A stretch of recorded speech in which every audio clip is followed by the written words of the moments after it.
Suite au protocole d'accord signé entre le gouvernement et les syndicats du secteur de l'enseignement et de la santé, respectivement le 26 février et le 10 mai 2022, l'État a procédé à la revalorisation des salaires des agents des 10 secteurs. Il s'en est suivi une généralisation, cette revalorisation aux autres agents de l'État. Cette mesure a occasionné des perturbations au niveau des collectivités territoriales dont les travailleurs réclament que leur soient appliquées ces augmentations conformément à l'article 29 de la loi numéro 2011-08 du 30 mars 2011 relative au statut des fonctionnaires des collectivités territoriales. Toutefois, l'article 30 de la loi susvisée stipule que la rémunération et les indemnités auxquelles a droit le fonctionnaire des collectivités territoriales sont à la charge de la collectivité territoriale. Par conséquent, je vous saurai gré des dispositions qu'il vous plaira de prendre pour l'application de ces dispositions réglementaires au personnel de la fonction publique locale conformément au barème 6 juin afin de préserver un climat social apaisé. J'en appelle à votre sens de responsabilité pour une exécution correcte de la présente lettre circulaire et vous prie de croire, mesdames et messieurs, à l'assurance de ma considération distinguée. Le ministre des collectivités territoriales, Mamadou Talla. Après cette concertation, parce que cette concertation est née de la rencontre entre l'association des maires et l'association des présidents de département avec l'intersyndicale des travailleurs des collectivités territoriales, co-présidée par le ministre des collectivités territoriales. Donc, à l'issue de cette rencontre, effectivement, ces associations ont reconnu effectivement qu'ils doivent des augmentations aux fonctionnaires des collectivités territoriales.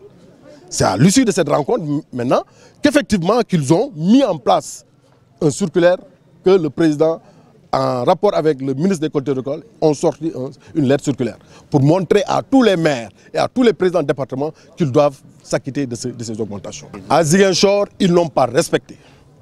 C'est dans l'étendue de la région de Ziguinchor. Ils n'ont pas respecté. Cet article doit démarrer depuis le 31 mai, c'est-à-dire à partir du 1er avril, véritablement, tous les travailleurs des collectivités territoriales devaient sentir ces augmentations.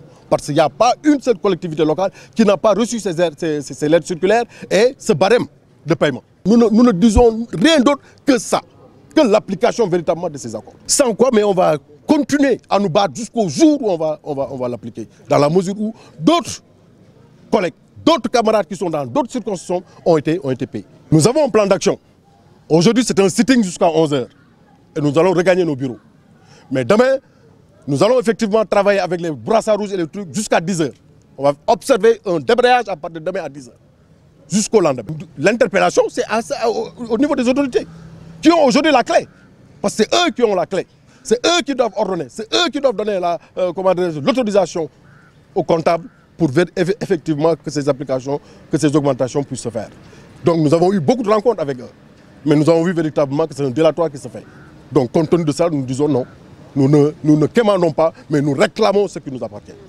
C'est la raison pour laquelle nous avons montré aujourd'hui ce mouvement d'humeur. Mais vous êtes habillé en rouge. Mais bien sûr, signe de quoi? En signe de détresse, en signe de désolation et en signe vraiment je ne peux même pas le qualifier. Aujourd'hui, nous sommes très dessus, très dessus.